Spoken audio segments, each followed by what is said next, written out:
გააცემის ამ ნაწილში, გააცემის დასასრულს პარტია გახარია საქართველოს აღმასრულებელი მდივანი ბერდია სიჭინავა გსტუმრობს ბერდია საღამოშვიდობის სულ 3 დღე დარჩა არჩევნებამდე. ქვეყანაში ერთდროულად პარალელურად თითქოს ორი მნიშვნელოვანი პროცესი მიდის, ერთის მხრივ ეროვნული კრება, დიდი ასე ვთქვათ აქცია დაანონსებული, მეორეს მხრივ თვითმმართველობის არჩევნები, მუნიციპალური არჩევნები, რომელიც თავის ფორმით და შინაარსით ყოველთვის ძალიან რთულია, იმიტომ რომ ადგილობრივ დონეზე ბევრ აქტივობას მოითხოვს პარტიების სერიოზულ ძალისხმევას. ამ მხრივ იმის გამო რომ ოპოზიციის ერთ ნაწილს განსხვავებული პოზიცია აქვს, თქვენი ასე ვთქვათ ძალისხმევა გასაორმაგებელი აღმოჩნდა. ეს რესურსები ამ სიტუაციაში მithumet ეს პარტიებს არ აქვს, თუმცა თქვენ ხართ პარტნიორულ ურთიერთობაში ლელო ძლიერ საქართველოსთან. მაინტერესებს როგორ მიხვედით უკვე საარჩევნო კამპანიის ფინიშამდე, რისი გაკეთება შეიძლებოდა კიდევ უფრო უკეთესად, ან რა შეიძლება გაკეთდეს დარჩენილი დღეების განმავლობაში.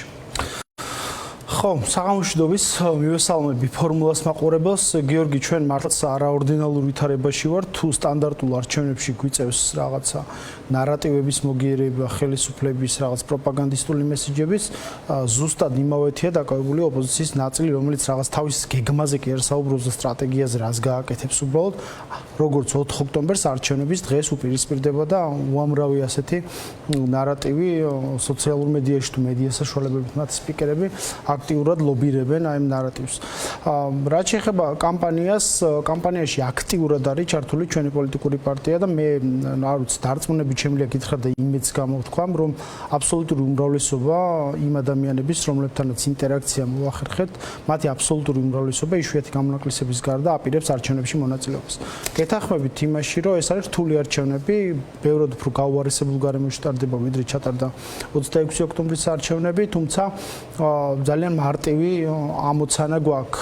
ჩვენი ამოცანა არის ოპოზიციის მხრიდან ოცნების ელექტორალური დასუსტება და მათი ელექტორატის წამოყვანა ჩვენსკენ და ადამიანების დარწმუნება, რომ ოცნება არ არის ის ოცნება, რომელიც 2012 წელს რაღაც თავის იდეებით, იდეალებით მოვიდა და ისინი არ იმსახურებენ უბრალოდ მხარდაჭერას და ამ ხელისუფლებაში ამ ძალის ყოფნა არის ეგზისტენციალური საფრთხე ჩვენი ქვეყნის. ბერდია, რამდენი წარმატებით ახერხებთ ასეთ ადამიანებთან კომუნიკაციას? აი დღეს 1 ოქტომბერია, მნიშვნელოვანი და სიმბოლური თარიღია თვალსაზრისით, რომ ჩამორთავოთ ყველა დაპირება შესანიშნავი სიუჟეტი იყო ახალ ფორმულაში, მათ შორის ბიზნა ივანიშვილის მასშტაბელი განცხადებებით მე მახსოვს კოალიციური დეკლარაციასაც ჩამოწერილი იყო ეს კონკრეტული დაპირებები. ბატონ ივანიშვილი რო იდგა წინა პლანზე და მთელი ეს კონგლომერატი პარტიული უკან რო იდგა ყველა სახსოვს მაშინ შერატონში ჩატარდა ეს ასე ვთქვათ პრეზენტაცია მათი, არც ერთი მათი სიტყვა, მისი სიტყვა არ არის შესრულებული. ეს რო არ შესრულებულიყო, კიდე ნაკლებში არ შევიქნებოდით. პრობლემა ის არის, რომ ბევრი მიმართულებით სრულიად საწინააღმდეგო მიმართულებით დაიწყეთ სვლა, მაგალითად ევროკავშირში ინტეგრაციის თემა რო არის. ხო, ქართული ოცნების ეს მხარდამჭერები როგორ მოყვებიან ახლა ამ 2012 წელს ამ ქვეყნის აბსოლუტურმა უმრავლესობამ ხმა მისცა ცვლილებას ოცნების სახით და მე შემიძლია დღეს ვთქვა, რომ 2012 წელს ის გამარჯვება, რომელიც ქართულმა ხალხმა მოიპოვა და არც ერთ შემთხვევაში რომელიმე პერსონამ ივანიშვილმა ან სხვა ადამიანებმა, რომლებიც რა თქმა უნდა ამ პროცესის ნაწილი იყვნენ და მნიშვნელოვანი მსაზღვრელი ფაქტორები, ეს გამარჯვება ამ ადამიანების მოჰყარეს. თქვენ რომ ნახოთ დღეს რა ადამიანებს მანახეთ ერთი ადამიანი მაღალ პოლიტიკურ თანამდებობაზე, რომელიც 2012 წელს იმ ბრძოლაში არის გამოწვრთობილი და გამოვლილი. არც ერთი მათგანი.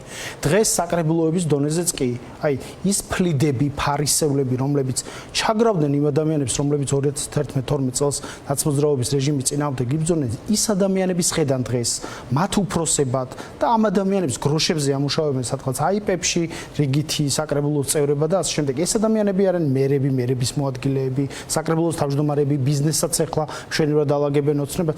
ეს ადამიანები, რომლებიც მედროვე ფარისევლები აღმოჩნდნენ, ფაქტობრივად ის გამარჯვება, რომელიც ამ ადამიანებმა მოიტანეს, ამ ადამიანებს ეს გამარჯვება მოჰყარეს. რაც შეეხება ახლა 2012 წლის შეფასებას, ბევრი შეფასება ისმის, რომ აი ავირჩიეთ რუსული ხელისუფლება, რუსული ოცნება და ასე შემდეგ. ასე მარტივად არ არის ეს ამბავი. მე ვფიქრობ 2012 წლის შემდეგ ამ ქვეყანამ ძალიან ბევრს მიაღწია. მათ შორის ადამიანის უფლებრივი მდგომარეობის თვალსაზრისით საწყის წლებში, როდესაც უზარმაზარი ჩავარდნა იყო უფლებრივ თვალსაზრისით სამართალდამცავ სისტემაში, პენიტენციურ სისტემაში და ასე შემდეგ. უფლებების თვალსაზრისით, რა ვიცი, სხვა და მედიებს ხურავდნენ ბოლო-ბოლო, თქვენ ხართ ცოცხალი მაგალითი ხო ამ ყველაფრის. ჩვენ მივაღწიეთ იმას იმ წლებში, მათ შორის რეფორმების თვალსაზრისით, რომ ქვეყანა ევროპული მიმართულებით მიდიოდა, ასოცირების შეთანხმებას მოეწერა ხელი, უვიზო მიმოსვლა მივიღეთ ევროკავშირთან. 2017 წელს კონსტიტუციაში ჩავწერეთ, რომ ევროპული და ევროატლანტიკური ინტეგრაცია არის ამ ქვეყნის ძირითადი კურსი. დღეს რო თევზის ფხასავით აქვს ფაქტობრივად ხელში გაჩხერილი ამოღებაც ერთ-ერთი მნიშვნელოვანი ამოცანა იყო. სხვა შორის 24 წლის არჩევნების შედეგები, რითაც იყო ივანიშვილი ყოფილა ზუსტად ის, რომ მას საკონსტიტუციო უმრავლესობა ვერ მოიპოვა ამის გასაკეთებლად. გიორგი, ანუ ნებისმიერი ინსტიტუციის მართვისა და მოლოდინზე თუ ასაუბარი, ერთ-ერთი კონკრეტული ეს იყო ზუსტად. დიახ, ანაკლის განსაკუთრებული სტატუსი, რომელიც კონსტიტუციაში ჩაიწერა და ძალიან ბევრი მიღწევა, რომელიც არსებობს დღეს, რაც ბარიერი არის თვითონ თავად ივანიშვილისთვის, ხო? ივანიშვილი არის საკუთარ თავთან დამარცხებული ადამიანი, იმ 2012 წლის 1 ოქტომბერთან დამარცხებული და დღეს 13 წლის თავზე, რასაც გვარწმუნებს ეს ადამიანი, თუ თითქოს სუვერენიტეტი, ვიღაც გამოგონილი ქიმერები, რომლებსაც ებრძვის თურმე ეს ადამიანი, შეიძლება ადამიანს მართლაც ჯეროდეს და ეს პარანოიაში იყოს, რომ აი თითქოს რაღაც გამოგონილ რაღაც ქიმერებს ებრძვის, მაგრამ ხო ძალიან კარგად იციან მისი გარემოცვის წევრებმა და ყველამ ამ ქვეყანაში, რომ ერთადერთი საოპერაციო ამოცანა ივანიშვილის არის ძალაუფლებაში დიდხანს დარჩენა იმისთვის, რომ აი ეს მოპარული შეენარჩუნებული, რომელიც აი რა მთელი ეს ბიუროკრატია, რომელიც იპარავს, ეს შეინარჩუნოს და ეხლა კიდევ უარეს სიტუაციაში შევედით, როდესაც აი ამ ფულის მოპარული ფულის გადანაწილების, ეგრეთ წოდებული ოფშიაკის გადანაწილების ხელახალ პროცესს ვადევნებთ თვალს, ეს ხო არ არის კორუფციასთან ბრძოლა და რაღაცასთან ბრძოლა. 13 წლის თავზე ოცნება გადაიქცა მოძალადე ხელისუფლებად, რომელმაც ახალგაზრდები, მსახიობები, სტუდენტები ციხეში დაამწყვდია, ისევ როგორც 2012 წელს აკეთებდა ამას ნაციონალური მოძრაობა. ფიზიკურად გაუსწორდა ადამიანებს, ჩააფურთხა სულშიც და პირდაპირ მნიშვნელობითაც ხო გახსოვთ იქ სამარშრუტო ეგრეთ წოდებულ მიკროავტობუსებში როგორ აყავდათ ადამიანები და ძარცვავდნენ, ჯორებს აძროვდნენ და პოლიციელები ფაქტობრივად მავროდიორებად გადააქცია ოცნების ხელისუფლებამ, ხო? ჟურნალისტები, თქვენი კოლეგები, რომლებსაც პირდაპირ ეთერში გურამ როგავას აი ძლივს გადარჩე კისერს დაეხდნენ და იმას რა ქვია, ტევ პირველი ჟურნალისტ მაკა ჩიხლაძე. არც ერთი ეს кейსი გამოძიებულია, ტიტუშკები ხვდებოდნენ უბრალო ადამიანებს ფიზიკურად უსწორდებოდნენ მხოლოდ იმის გამო, რომ განსხვავებულ აზრს გამოთქვამდნენ ადამიანები და ყველა ავტოკრატია და ძალაუფლებაში დარჩენის სურვილი აი ამ გზას გადის, რასაც დღეს გადის ივანიშვილი, მაგრამ ყველას აქ ერთი დასასრული. არ შეიძლება ქვეყანაში შენ განსხვავებულ აზრს ებრძოდე, ძალაუფლებაში დიდხანს დარჩენა გინდოდეს, რესურსი არ ქონდეს ადამიანურიც და რესურსი არ ქონდეს ფინანსური და ეკონომიკური რესურსი, რომ ამ ხნის განმავლობაში ეს ძალაუფლება შეინარჩუნო და შენ გინდოდეს ძალაუფლებაში ამდენი ხნით დარჩენა. ამიტომ ჩვენ ვფიქრობთ, რომ ცვლილებებს ალტერნატივა არ აქვს, ოღონდ ეს ცვლილებები უნდა იყოს, რა თქმა უნდა, მშვიდობიანი. დღეს ვინმე სცენარში თუ შედის.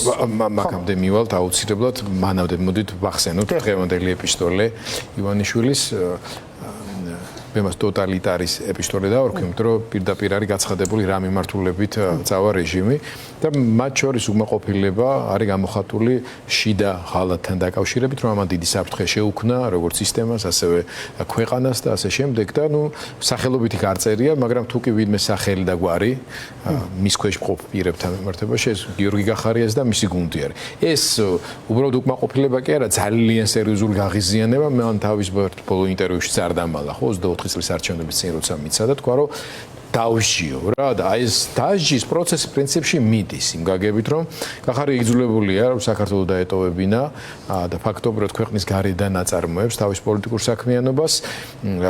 ჩვენ გვექნება შესაძლებლობა მასაც პარასკევს ჩვენს ეთერში გავესაუბროთ. თქვენ როგორც მის პოლიტიკურ პარტიას არ გაკლიათ ასე თქვა შევიწროება მათი მხრიდან, ანუ სუსის თვალი განსაკუთრებული არის თქვენ შერჩეულ კანდიდატებთან და სხვებთან მიმართებაში. ეს მოლოდინი ალბათ გქონდათ, მაგრამ მეორეს მხრივ გითხრათ სიმართლე იყო და ჯერ კიდევ არის მოლოდინი, რომ თქვენი გუნდი კიდევ უფრო მეტს იტყვის და გამოემზეურებს იმაზე, რაც აი შიდა სამზარეულოებს ეხებოდა ივანიშვილთან მუშაობის დროს. ინდობთ კიდევ თუ უბრალოდ ისეთ განსაკუთრებული სათქმელი არ მიგიწვდებოდათ ხელი რომ რამე იცოდეთ, რომ ეს მოლოდინები მაინც გავაქროთ, ჩავაქროთ. ხო, მე ვფიქრობ, ოცნების ხელისუფლება არის შიშველი. თავიდან ბოლომდე გაშიშვლებულია, ოცნების დღევანდელი ამოცანა არის ძალაუფლებაში დარჩენა და მეტი ფულის მოპარვა ამ ქვეყნის მოქალაქეებისთვის. ივანიშვილის ეპისტოლეს რაც შეეხება ყოველი არჩევნების წინ, ახლა 21-ში ესე იყო სუსტად, 24-შიც და ეხლაც ხსენება, თუმცა პერსონალურად გიორგი გახარი არ უხსენებია. მოღალატეს ქვეყანაში არქმევს ისტორია და ხალხი ადამიანებს. ასე რომ ვინ რას დაუძახებს ჩვენს პოლიტიკურ გუნდს თუ ჩვენი პოლიტიკური გუნდის ლიდერს, ეს ჩვენ ვერ მოგვეკერება, ბუნებრივად არის ვერ იარსებებს. ვინმე თუ უღალატა საკუთარ ქვეყანას, საკუთარ გუნდს, ეს ქართულმა ხალხმა ძალიან კარგად იცის. ქართველი ხალხი ამას ყოველდღიურად ხედავს. საკუთარი ოცნება ფაქტობრივად საკუთარი ახალგაზრდების სისხლში აქვს ხელები გათხრილი და მოსხლული. საკუთარი ქვეყნის ევროპული მომავლის მკვლელობაში არის პირდაპირ ფორმით ბრალდებული და მსჯავრსაც გამოუტანს ქართული ხალხი, ამაში ვარ დარწმუნებული. უბრალოდ ამას ჭირდება პროცესი, ამას ჭირდება დღეს ოცნება ხშირად მისაუბრია, რომ აი გავს მთიდან დაგორებულ ლოდს მისი ხელისუფლება და ეს ლოდი აუცილებლად ჩაგორდება. უბრალოდ აი ამ გზაზე ყველაფერს ანადგურებს. ეხლა და ამ რეჟიმშია ჩართული თავიდან ბოლომდე ოცნება. ამიტომ ჩვენ ყველაზე დიდი ამოცანა რაც გვაქვს დღეს აქ არის პოლიტიკის გადარჩენა ამ ქვეყანაში. ყველა უჯრედი პოლიტიკის უნდა გადავარჩინოთ, ყველა პლატფორმა უნდა გადავარჩინოთ. ემსახურება თვითმმართველობის არჩევნებში თქვენი მონაწილეობის მიღება ამ მიზანს რამდენად ეფექტურად ემსახურება და 4 ოქტომბრის პერსპექტივაზე. ეფექტურად ემსახურება, მე ვფიქრობ, იმიტომ რომ ერთი ოცნების დეპუტატიდაც ნაკლები კი, მათ შორის თვითმმართველობის დონეზე საკრებულოებში, მე ვფიქრობ არის ძალიან დიდი მიღწევა, იმიტომ რომ ეს პლატფორმები თუ ჩვენ გადავაბარეთ აბსოლუტურად ყველა რაღაცა ოცნების რეჟიმს, ამ ადამიანებს, მედიებში არ ვიარეთ, რა რისთვის ხედავთ მედიებში თუ რაღაც ზეგავლენა არ აქვს და ეს პლატფორმა მნიშვნელოვანი არ არის, ხო? იმისთვის თორე დაждდება აქ ნებისმიერი ადამიანი და პროპაგანდისტი წაიყვანს ისე როგორც იმედზე მიყავთ ხო ადამიანს. მნიშვნელოვანია ყველა პლატფორმა არის გამოსაყენებელი და ძალიან მარტივი სამუცნობიანი ესე რომ ვთქვათ განტოლება არსებობს. თბილისში მოიგო ოპოზიციამ 2024 წელს მოიგო არჩევნები. 2024 წლის მერე შემცირდა მხარდაჭერა ოცნების თუ არ შემცირდა იმ ძალადობის და ბრუტალურობის რაც გამოავლინეს. დიახ, შემცირდა მე ესე ვთვლი. მაშინ რა არის ის რის გამოც არ მიდიხარ არჩევნების შემდეგ აკეთა განაცხადი ევროკავშირთან დისტანცირების. რა თქმა უნდა, ეს არის თავად ქართული ოცნების შემადგენელი. და რატო არ შეიძლება მიდიოდი არჩევნებზე? აი წარმოუდგენელია რუსთავში, სადაც თბილისზე უარესი მაჩვენებელი ქონდა. რატო შეიძლება ნინო ლაცაბიძეს მისცე ხმა და არ მისცე თამარ კეკენაძეს, რომელიც არც კორუფციაშია გასული, არც ესე რომ ვთქვათ, ხელის თოჯინა არის იმ კორუფციული კლანის, რომელიც რუსთავს მართავს და ასე შემდეგ. როგორ შეიძლება ამ ცვლილებით ან ბათუმში, როგორ შეიძლება პირდაპირ თავად თქვეს, რომ ბათუმი იყო კორუფციის ჭაობი, წყარო და პირდაპირ ფორმით, რა ვიცი, აი იქიდან ამოღებული ფულის გადანაწილების გამო ესროლეს თუ თავისთვის ასროლინდეს ადამიანს, ჯერ კიდევ გაურკვეველია, გამოძიებას პასუხები არ აქვს და აი ამ ფონზე კიდევ ოცნებას ვანდობთ, ესე იგი ბათუმში რაღაცა მუნიციპალური საკითხების და სერვისების გადაწყდა, რა ვიცი, ჭაობი, წყლის კანალიზაციის პრობლემა მოგვარებული არ არის. ბათუმი არის მხოლოდ ფასადი შემორჩენილი, რომელიც აი ზოლზე არის, ხო? და როგორ შეიძლება გოჩა გუგუნავას არ უჭერდე მხარს და უჭერდე მის კონკურენტს ოცნების მხარდამჭერს. ან თბილისში როგორ შეიძლება ირაკლი კუპრაძეს არ უჭერდე მხარს და უჭერდე კახა კალაძეს, რომელიც თუ ვინმე განასახიერებს ოცნების მთელ ამ კორუფციულ სინდიკატს არის თავად კალაძე, რომლის კორუფციული გარიგებების შესახებ ძალიან ბევრი ისმის, იწერება, ძალიან ბევრს საუბრობენ. თავად აღიარებენ, ხო, აი ნოშიკო ნამორაძის შემთხვევა, რაც იყო ჯერ გასცეს ნებართვა რაღაც კოეფიციენტის მატებასთან დაკავშირებით, საფრთხილების დამატებასთან დაკავშირებით, მერე ჩამოაკლეს. ვაკის პარკში მომხდარი შემთხვევა, რომელიც მოხდა ვაგზლის მოედანზე, რომელსაც უბრალოდ ადამიანები ეწირებიან. აი ესეთი მართლობა შეიძლება კიდე მომდევნო 4 წელი ვაჩუქოთ ჩვენ კალაძეს? ხო არ შეიძლება. ნებისმიერი ადამიანი, რომელიც ამ არჩევნებზე არ მოდის, ამ უნიკალურ შანსს არ იყენებს, ფაქტობრივად პირდაპირ ფორმით შეგვიძლია ვთქვათ, რომ თავის ხმას შუქნის ოცნებას. როგორ შეიძლება ეს უნიკალური შანსი შენ არ გამოიყენო და არ მიცე იმ ადამიანებს, რომლებიც ებრძვიან ოცნებას? და ჩვენსა და სხვა პოლიტიკურ პარტიებს შორის ადამიანების რა სხვაობაა, იცით? მოტივაცია განსხვავებულია, ისინი ფიქრობენ, რომ პირიქით არანაირი შანსი არ უნდა მისცენ. რეჟიმს, ვითარების ნორმალიზაციის, არსებული რუტინული პოლიტიკური პროცესების წარმართვის, იმისთვის, რომ ისინი უფრო მალე ჩამოიშალონ, იმიტომ რომ დიდხანს ამათ შენარჩუნება გაცილებით ამანგრეველი იქნება ქვეყნისთვის და შემდეგ უფრო მძიმე ფასის გადახდა მოგვიწევს. ნუ მათ თავიანთი ხედვა, თავიანთი მიმართულება.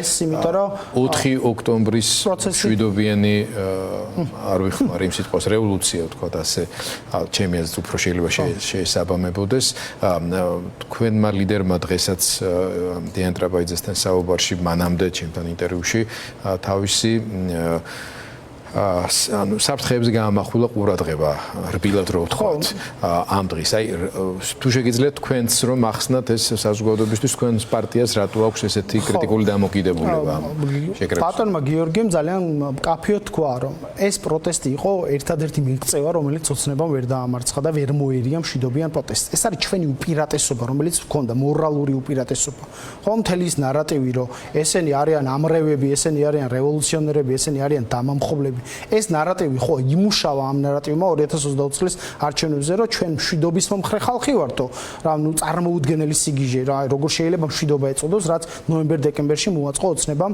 თბილისის ქუჩებში ხო და ადამიანები ციხეში ყავს დამწყდეული ციხეში ყავს უდანაშაულო ადამიანები დამწყდეული და მეორე მხრივ აი ამ ნარატივს კვებავდა იმით რომ აი ეს რევოლუციურ სცენარებს შენ თვითონ აანონსებდე წარმოუდგენელია და ყველაზე მნიშვნელოვანი რა არის იცით აქეთ გას პოლიტიკური პასუხისმგებლობა მე გეუბნებით რომ ხვალ შეიძლება შენი მოცემული ხმა მნიშვნელოვანი იყოს იმისთვის რომ დავასუსტო ოცნება და მივიყვანო ვაიძულო ის რომ ახალი არჩევნებიც შეატაროს და ხელისუფლებიდანაც წავიდეს მაგრამ შენ ეუბნები რომ მოდით არჩევნებზე რევოლუციაზე მაგრამ პოლიტიკური პასუხისმგებლობა ვის აქვს აღებული არავინ არ იცის აი დამისახელეთ პოლიტიკური გაერთიანება რომელიც ამ ყველაფერზე იღებს პასუხისმგებლობას ხალხი ესე იძახიან ხალხს ტენიან ამ პასუხისმგებლობას და შეუძლებელია ხალხს შეტენო ეს პასუხისმგებლობა როგორ შეიძლება ხალხზე გადაიტანო ისრები ამ ყველაფერს პროცესს ხო თავისი პასუხისმგებლობა ჭირდება არავინ ამ პასუხისმგებლობას არ აქვს მაგას თავი დავანებო შემდგარი ჯგუფი მაგრამ არიან ატა ბურჭულაძე და სხვა ადამიანები რომლებიც ამ შემთხვევაში თავის თავს წარმოადგენენ ძალიან კარგი რუსთაველის გამზირს მომღერალია მაგრამ პატა ბურჭულაძეს აკიდო მთელი პოლიტიკური ტვირთი რომელსაც შენ აანონსებ ზიხარ და თან ლობირებ წარმოუდგენელია თან ყველაფერს თავი დავანებოთ აანონსებ რომ ჩვენო ესე იგი თუ დაგვიპირისპირდებაო ბრუტალური მეთოდებითო ისაო ხელისუფლებაო და ძალოვანები ამას პასუხს გავცემთო და ამავდროულად ვიღაცეები რა ვიცი ოჯახებით მოდითო და ბავშვებით მოდითო აანონსებენ აქციაზე და ეს წარმოუდგენელი ნარატივია როგორ შეიძლება თუ შენ რაღაცა სიგიჟეს აპირებ არ ვიცი ან მზად ხარ გააკეთო და ძალით უპასუხო ძალმომრობლებს ან სიგიჟეს არ აპირებენ ისინი მზად არიან თავი დაიცვან აქტივურად ხო გავიგე მაგრამ ბავშვს სადეპატიჟები კაც ოჯახებით სადეპატიჟები ადამიანებს ხო ნუ წარმოუდგენელია ეს უპასუხისმგებლობა ისე ეროვნულ კრებაზე ანუ იმ ეტაპზე როგორც მინიმუმ სანამ გადაწყვეტილებების მიღების ფაზა იქნება სანამ არანაირი სურვილი არის რომ გართულდეს ვითარება კრებაზე რაც გადაწყვეტე რაღაცას და მე რა მოხდება ანუ ხელისუფლებას გადააბარებს შივანიშვილი ამას ნახავთ ყველანი ერთად თქვენ ისე არჩევნებით რომ დავამთავროთ მაინც რა იქნება კარგი შედეგი საუკეთესო გასაგებია რომ იქნებოდა ასე ვთქვათ მაგალითად თქვენ წარმომადგენლებს მეერად გახდნენ ჩვენ ვიბრძვით გამარჯვებისთვის რა შანსებია თუნდაც მეორე ტურისთვის თბილისში ძალიან ბევრი შანსებია სენაკში ვიბრძვით გამარჯვებისთვის ჩვენი კანდიდატი წალენჯიხაში ვიბრძვის ხვიჩა მებონია გამარჯვებისთვის და აი წალენჯიხის მაგალითი არის კლასიკური მაგალითი წალენჯიხი არის უნიკალური ადგილი თავისი გეოგრაფიით ხალხით მთის მეგრელები განსაკუთრებული ადამიანები განსაკუთრებული ღირსების მატარებელი როგორ შეიძლება წალენჯიხელებს ეუბნებოდე შენ იქ დასაქმებული ადამიანი მერიაში რომ არ მოხვიდი არჩევნებზე და ეს მერია გადააბარო ჩვენ ხა ოცნებას ხო წალენჯიხა არ უნდა დანებდეს წალენჯიხა უნდა გაიმარჯოს როგორც სენაკმა უნდა გაიმარჯოს ქუთაისმა უნდა გაიმარჯოს ბათუმმა უნდა რუსთავმა თბილისმა და აი ამ ბრძოლაში რაც უფრო მეტი ადამიანი ჩარს საკუთარ საპროტესტო ხმას დაუფიქსირებს ოცნებას არჩევნების გზით ეს არის ძალიან მნიშვნელოვანი პროცესი და მინდა რომ ადამიანებმა ეს გაიგონ და აუცილებლად მოვიდნენ არჩევნებზე იმიტომ რომ არჩევნებზე მისვლა არის ნამდვილად ეროვნული საქმე მადლობა პერდია სიჩინაოს გენერალურ აღმასრულებელ მდივანს პარტია გახარია საქართველოსთვის ამით დღევანდელი გადაცემა დავასრულოთ დავამთავროთ მადლობა რომ ჩვენთან ერთად იყავით ჩვენ შევხვდებით ერთმანეთს უკვე პარასკევს ნახვამდის